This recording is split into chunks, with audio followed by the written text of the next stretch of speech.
We extend a very warm welcome to our honored chief guest this morning,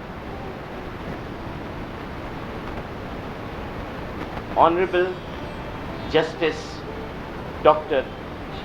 Dhananjaya Chandrachud, and along with him we have Justice Gupta.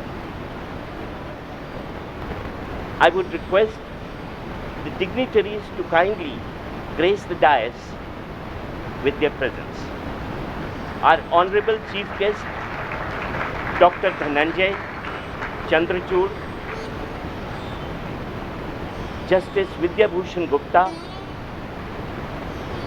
Honorable Managing Trustee, Honorable Pro-Chancellor,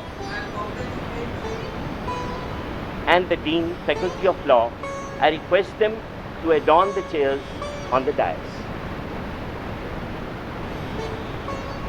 I now request our worthy chief guest, along with the dignitaries, to kindly light the lamp to mark an auspicious beginning to this academic function.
I now request our worthy chief guest, Dr. Dhananjaya, Hon'ble Justice Dr. Dhananjaya Chandrachud, to kindly interact with the students. And I'm sure that his experiences, both as a student, as a lawyer, as a judge, both at the High Court as well as at the Supreme Court, I'm sure they will always remain a motivation for our children, and his very presence is in fact an inspiration to all of us. Honorable Justice Dr. Dhananjaya Chandrachud. Where my own teacher, Suman Gupta ji, is now associated with the faculty. Many years ago in 1981, I think it's very gracious of her to remember me as one of her students. She taught me first international trade. International trade was a very difficult subject, it was a new subject, and she was given as a young professor the task of teaching us international trade.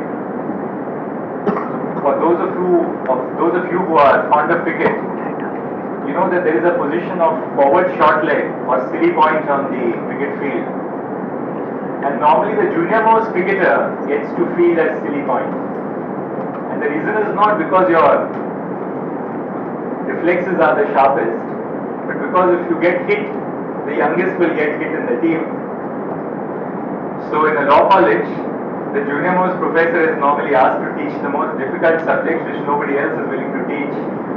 Just as on the bench, when you become a judge, the junior most judge is told to take over the vacation work when everybody else wants to go on a holiday. So Professor Suman Gupta taught us international trade with a great amount of enthusiasm.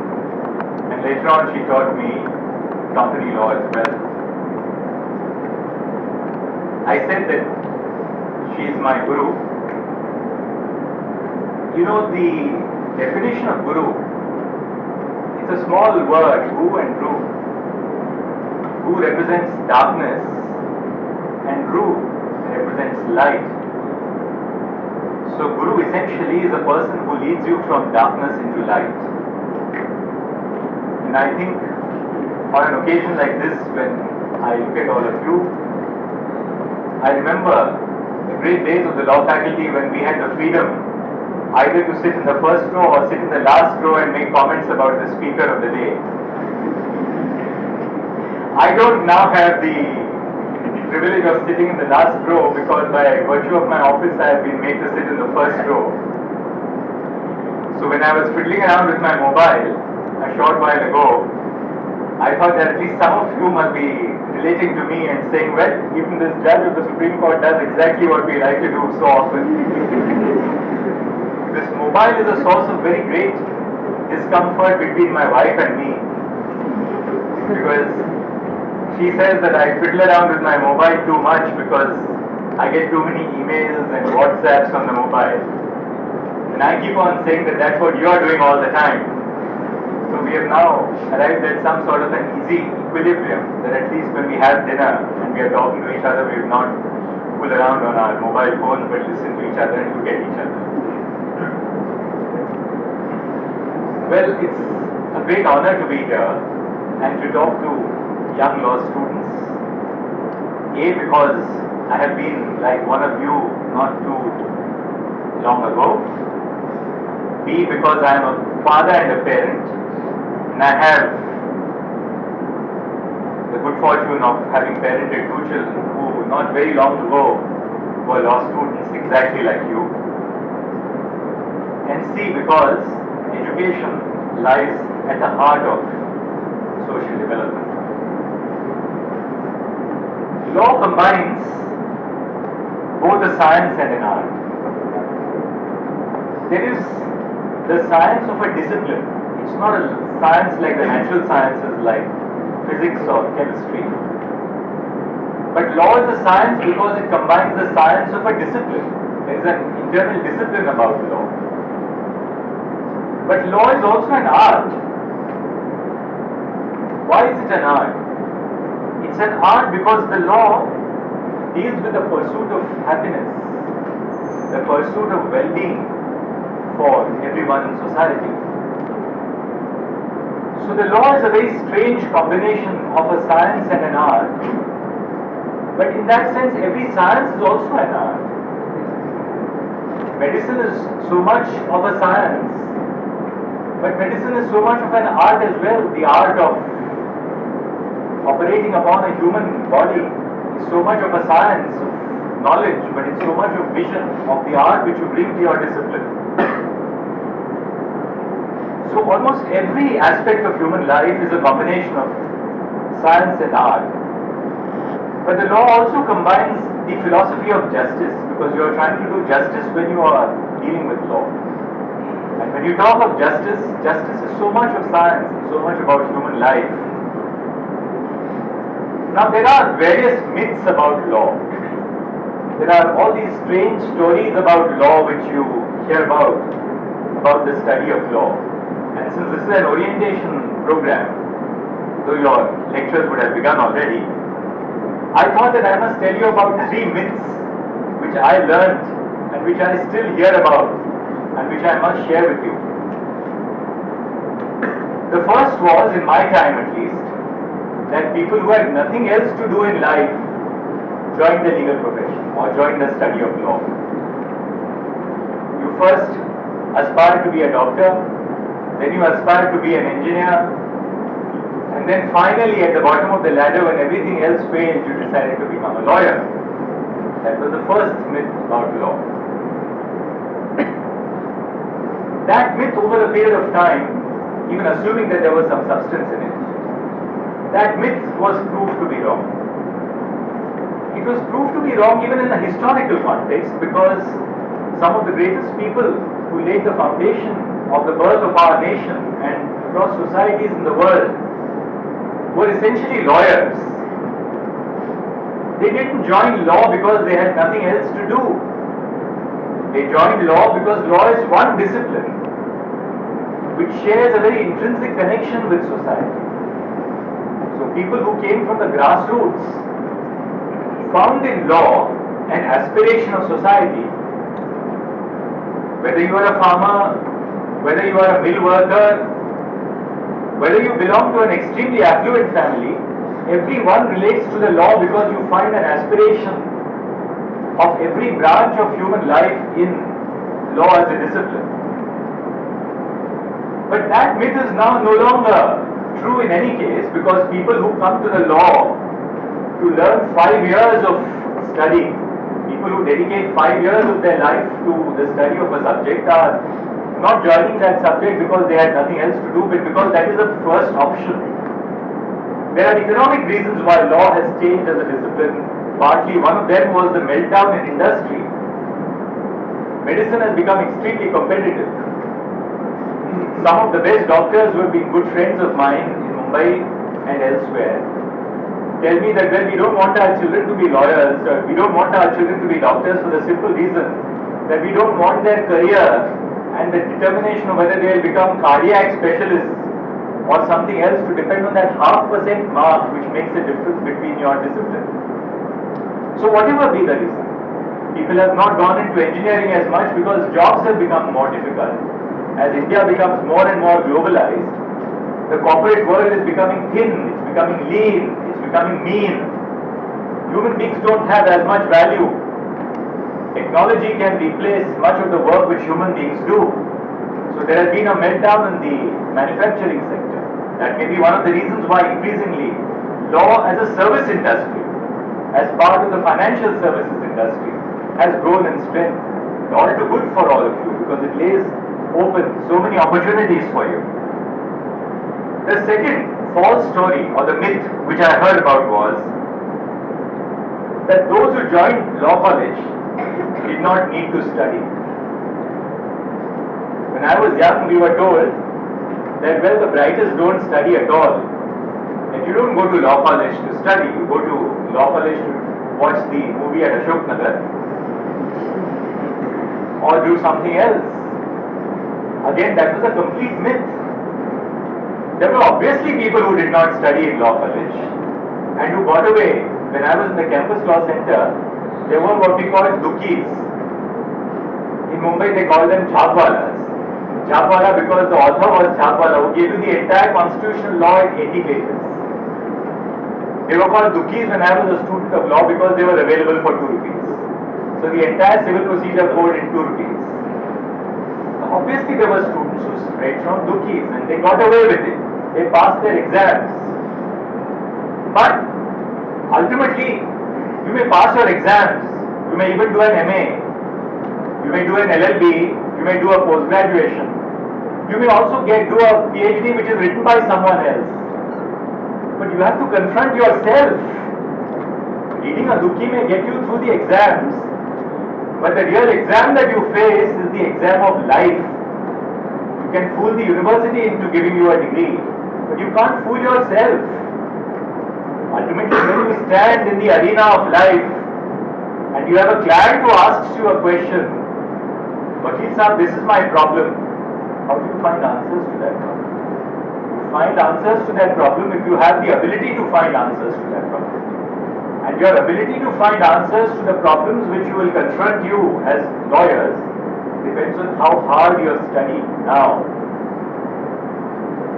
I'm in the midst of a 9-judge constitution bench in the Supreme Court. I'm the 8th of the 9 judges in the constitution bench. And we are dealing with a very important issue which I will not discuss because it's live before us and I'll have to deliver judgment on what do you mean by the freedom of trade, commerce and intercourse throughout the territory of India, part 13 of the Constitution.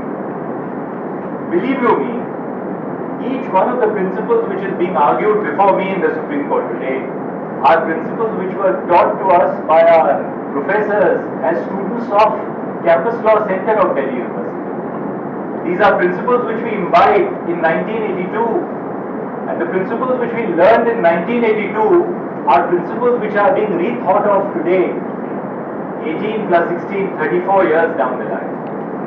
So the pursuit of knowledge is something which never goes in vain. The pursuit of knowledge is something for which there is no substitute. There will be a lot of people around you who will tell you that, well, Why do you have to study? Look at this politician. He has made hundreds and thousands of crores without having to study. Oh yes, good heavens, there are people who will do that.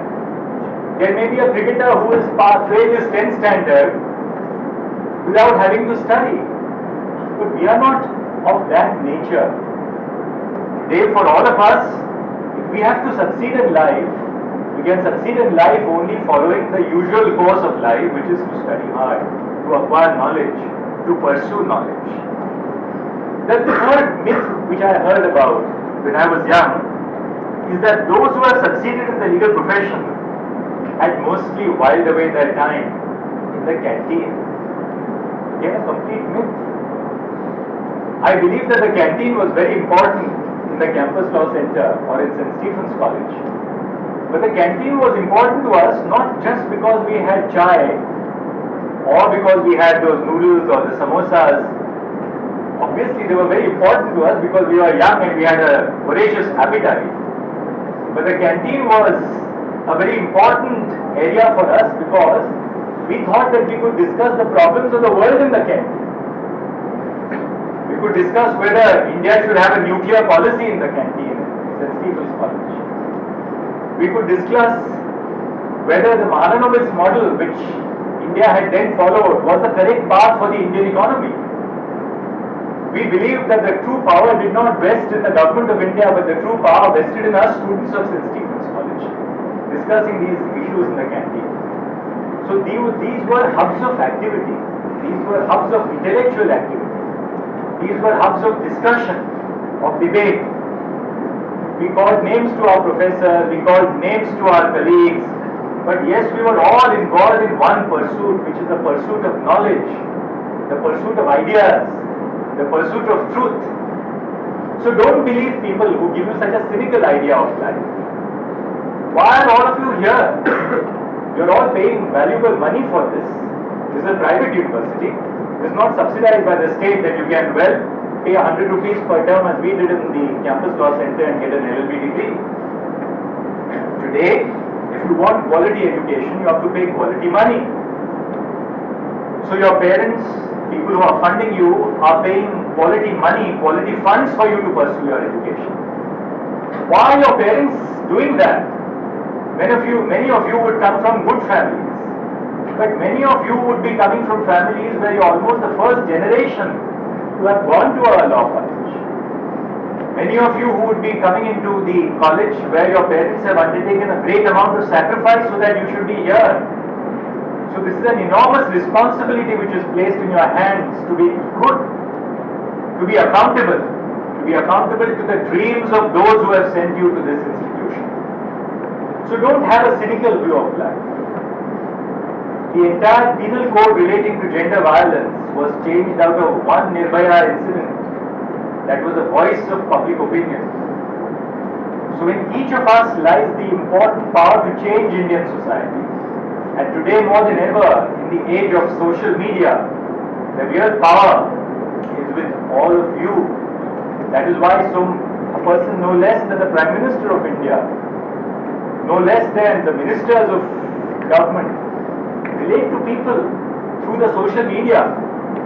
When the railway minister answers the call of a young couple whose 8-month-old child is unwell on a train on Twitter and ensures that that child is attended to at the next station, that is the power of social media, and social media essentially represents the power of the people today. So be optimistic about your work. Be optimistic about the nature of your knowledge and your pursuit of knowledge. Don't listen to people who are cynical about Indian society. Cynics have never succeeded in the world. If the world were to depend upon cynics, we would all be in a black hole and not in this beautiful proliferating universe that we all live in. So the law, as I have been trying to tell you, is that law is all about society.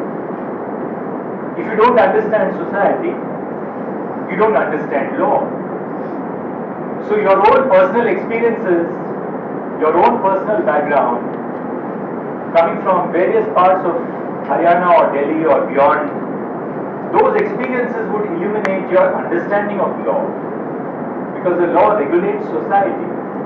There is no law in the abstract, but a law is a means of understanding and regulating social intercourse. All of us live in a constitutional democracy. If it were not a constitutional democracy, I would not be talking to you this morning. All of you live in a constitutional democracy where you are the beneficiaries of liberty, you are the beneficiaries of freedom, and you are the beneficiaries of equality. There are so many countries of the world around us where the issue as simple as to whether women can go to a school is now subject matter of grave doubt. All of these young women here who are present today in our society must understand the blessing which you have of having been born and of living in a country like ours where freedom, of equality, of gender equality is such an important facet of our constitutional jurisprudence. Because you can pursue your dreams, you can pursue your ambitions, and you will be protected by the law in the pursuit of your dreams and ambitions. And as young women, you must realize that for all of you, Professor Suman Gupta told me that you have got 40% women in the faculty, though here I think it's more like 70% women and 30% men that I see this morning. But for all of you that you are here, you must understand there are so many of you who cannot come to our law faculty. My cook in Allahabad had a bright daughter, and one fine day he said that I'm pulling my daughter out of school. So I said, why are you doing that? She is so bright, because the previous few months he was bringing us the report cards and showing us that she is such a bright child. So he said, sir, तो शादी तो करनी पड़ेगी ना. So he said, कितने साल की है? उम्र हो गई है. कितने साल की है? साहब 16 साल की तो हो गई है. 16 साल में आप उसकी शादी करोगे? सर क्या करेंगे? लड़का कहाँ मिल जाएगा? Forget it. This one girl who is so bright will change generations of your families from now on. One of my own cousins in the family fell in love with this young Sindhi boy who was into money lending. So this girl from a very middle-class Maharashtrian family married a Sindhi boy who was a money lending family, who was in a money lending family. About 5 years back he told me something very interesting. He says, our family was into lending of money and all the kinds of things that happen as a result of such a business. He says now, 25 years down the line, we have in our family one doctor, one dentist, one lawyer, one architect. In the next generation, that was the impact of one girl and her aspiration for education, what change it brought into a family. So please understand the kind of responsibilities which are cast upon you, particularly as young women who will be pursuing the study of law, that you are in a position to change society. Our society faces a number of challenges, and as you go along in your life, you will realize that these challenges are real challenges which you will have to decide, which you will have to face. And I'll only deal with a few of them because they are very close to my heart, and I thought you should be sensitive to these challenges. The first challenge that we face today is the challenge of development. The mantra as we know today across the world is development. Development in terms of economic growth, in terms of industrial development, in terms of diversification into financial services. But development itself involves a conflict of various issues and values. One of them is the issue of development versus the environment. Should we bring a new industry, say a new thermal power project, close to a wildlife sanctuary? How do we value wildlife? How do we value the environment? How do we value the forests? To what extent should we allow the destruction of forests in the name of development? I'm not telling you that there is one answer to it, but you must find your answers, or you must at least apply your mind to it. Second, the challenge between development and individual rights. You read in the newspapers yesterday about the judgment of the Supreme Court in the acquisition for Singur. Again, development, acquisition for an industrial house, and the deprivation of individual farmers in the name of development. How do you bring about that balance? You have, as part of the challenges of development, the challenge of grave inequality. When I was young, there was no television. When I was growing up and I was in standard 8, you had black and white television. On the last day of my law course, 15th of August 1982, we had color television. Now you have just a huge range of color televisions, but they have proliferated the aspirations of society. Our poor, they look at the advertisements on the television and they find that, well, there's this range of television sets, but people can't acquire those television sets. They are within the range of only a few. Does that breed crime? Because there is a mismatch between the aspirations and the resources which society has provided to people. There is a grave challenge before us of poverty and growth. On the one hand, we talk about development and India being an economic superpower, but equally we are today confronted, sitting in Delhi, by a peripheral body of states where today poverty is still the dominant paradigm. So how does law address this inherent conflict between development versus inequality? The second challenge, I think, which all of us must face and we have to answer is the challenge of inclusion, of the need for inclusion in society. We are becoming, as a society, increasingly intolerant about criticism. If somebody criticizes government, we ban the charge of sedition on that person. Oblivious of what did Macaulay really mean when we introduced section 124A of the Penal Code. Is all criticism sedition? But we have become increasingly intolerant towards criticism. Not merely about government, we are intolerant about criticism towards us. Because each of us believes that what I believe is the only correct belief. How wrong? What you believe in is one belief about 1.2 billion beliefs which Indians across hold, from Jammu and Kashmir to Kanyakumari and from Maharashtra to Manipur. We are intolerant towards creativity. You don't like a movie which is portraying something contrary to mainstream thought, you burn the movie hall. You don't like a book which is critical about a popular or legendary figure, you burn the book. You don't like somebody who portrays a rationalist way of thought, shoot him down. Are these not very difficult signs for our society of a growing sense of intolerance in Indian society? There are dangers of mainstreaming, and one of the greatest dangers of democracy, mind you, one of the greatest dangers of democracy is the oppression of the majority. Democracy is capable of a society which oppresses anybody who does not believe in a line of thinking which appeals to the majority. And by majority, I don't mean just majority in terms of votes or religion, but majority in terms of ideas, in terms of thought. So if you have gays, for instance, who don't believe like us, who don't live like you, us means into inverted commas, us, see that this is an aberration. Why don't we sit back and accept that there may be other ways of life, ways of thought which are different from our ways of thought, and yet we accept them. And there is a grave danger of forgetting that we are an inclusive society. The strength of India, and this is very important for all of you law students, the strength of India lies in the fact that we are an inclusive society. We have been inclusive from the birth of our nation, and we continue to be inclusive today.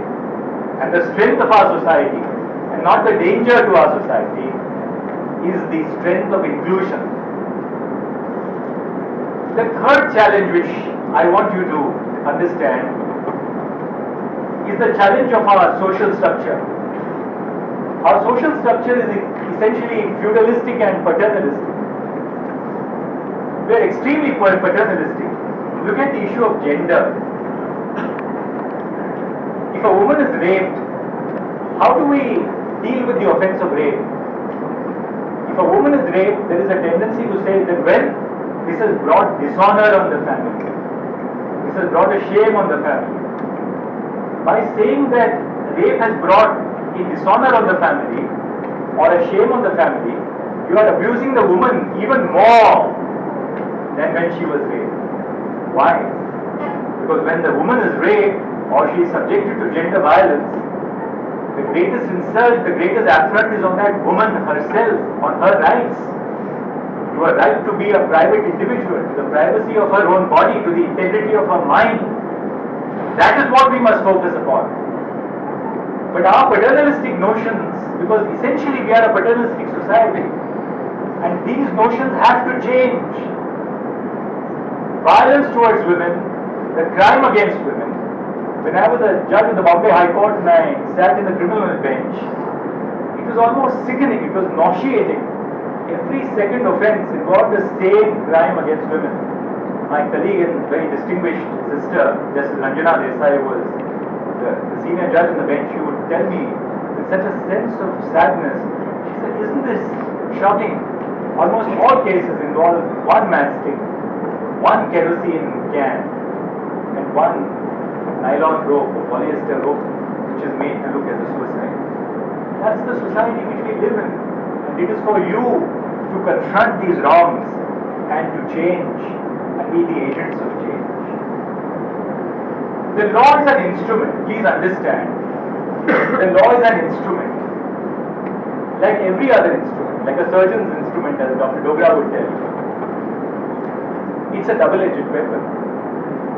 The law can be used as an instrument to preserve the status quo. The law as an instrument can be used, as the British did in colonial times, to perpetuate justice.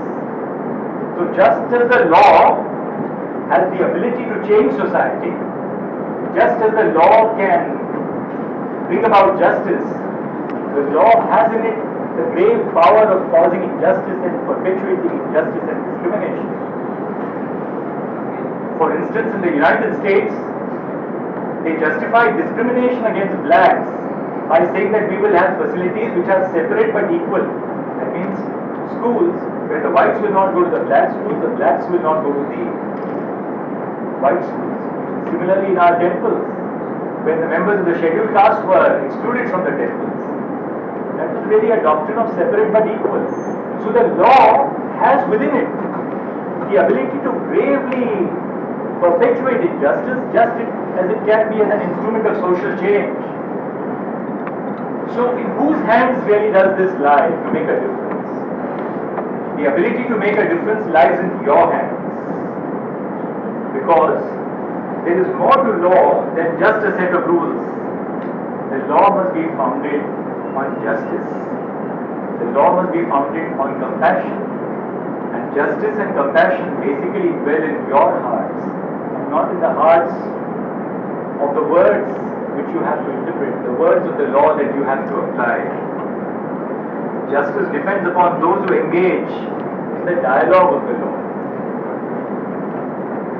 Access to information, Justice Gupta mentioned a short while back, that access to information has now become so important. You have the smartphones. Access to information has become a powerful instrument of social change. But information has broken down monopolies. Information now is available to every one of you. But information is the first step. The next step for all of you is, from information, gather knowledge. And from knowledge, go to the third step, which is to acquire vision. Information does not provide you knowledge, nor will it provide you with vision. But information is the building block on which you can acquire knowledge, on which you can acquire a sense of vision. But you need to travel beyond information. Don't be oppressed with information. You know, looking at my mobile phone every day or looking at my iPad, I feel a sense of oppression sometimes and too much of information coming to me. And that's one of the grave dangers which our young generation must have to combat of too much information. Earlier, information itself was selective, it was monopolized. Now you have too much information. So then what do I really conclude with? My take home for you today is, first and foremost, develop a spirit of inquiry. You are law students. Develop a spirit of inquiry. Develop a questioning mind. Don't accept what you are told at face value. When A does B act, A is guilty of murder. When A does an act B, he is or is not guilty of culpable homicide not amounting to murder. Why is it so? Develop a questioning mind. Don't accept a 2 plus 2 formulation. In law, there is no 2 plus 2 formulation. In law, every formulation is up for debate, discussion, and ideas. There is no unquestioned assumption in law. Every hypothesis and theory is good until it is replaced. Challenge injustice before you. Don't accept injustice. Never be accepting of injustice. Challenge injustice from whomsoever and from whatsoever quarter. One important aspect, preserve your ethical values. The real problem in our lives today is people are resorting to shortcuts. You want to go from point A to point B, you take a shortcut. The shortcuts can be the most dangerous things in your life as lawyers. Many of you will become judges. You will find many temptations. Temptations will be there galore for you. I'm sure you have temptations today between good behavior and correct behavior, good behavior and not good behavior, proper behavior and not proper behavior. I'm sure many of you have had to confront temptations such as the temptations of drugs, which are so prevalent in our society. I'm sure many of you have won that battle. I'm sure many of you have found your own answers not to take to drugs. My children, when they were young, had a very good friend. One fine day I found that that boy stopped coming home. So I asked my young son, who was just 6 or 7, I said, what happened? Your friend is not coming home. My children were a little selective about friends. So I was feeling bad that this young boy who used to come was no longer coming. So both the boys said, oh, that's okay, nothing. They just sort of, as children, tell you so much and don't tell you so much as parents. You don't know about it, I know it more. Many years later, my children told me, you kept on asking us then, why is that boy not coming home anymore? So my son said, he had too much money. So I said, so he had too much money, that's all right. But I was a judge, we couldn't give you that sort of pocket money. And my son told me, he says, well, even there you're not understanding. He says, well, that money was being fueled and funneled into drugs. So we just thought that that was not our ability, so we'd keep that boy aside. So I was shaken up. I said it came so close to home, so close to my family, but fortunately with the grace of God, as I thought, my children were away. So you will have temptations. You will have temptations about wrongdoing. If you do your PhD, you will have a temptation to plagiarize. Write something else. In this age of cut and paste, you all have the cut and paste function, right, on your computers. There's a danger that you do a cut and paste job. What do you do by a cut and paste? To plagiarize something written by somebody else. But you are answerable to your own conscience ultimately. That is the most important aspect of life. And these temptations will come by your path every day of your life. Temptations never stop. You have to find answers to temptations. And you have to have your own ethical values. As a human being, encourage reason, encourage diversity, encourage dialogue, and encourage debate. Remember, the strength of India is that a good thought and 100 words are a more potent weapon of change than a few bullets. That is the strength of our society. And last but not the least, do not forget your own conscience. when everything around you becomes dark, it is that one light which flickers in your heart. Make sure that that light continues to flicker. Because so long as the light continues to flicker within your heart, you are not affected by what is going on around you. And you will be the agent of change that we look upon you as the younger generation to lead India to the future. Thank you very much.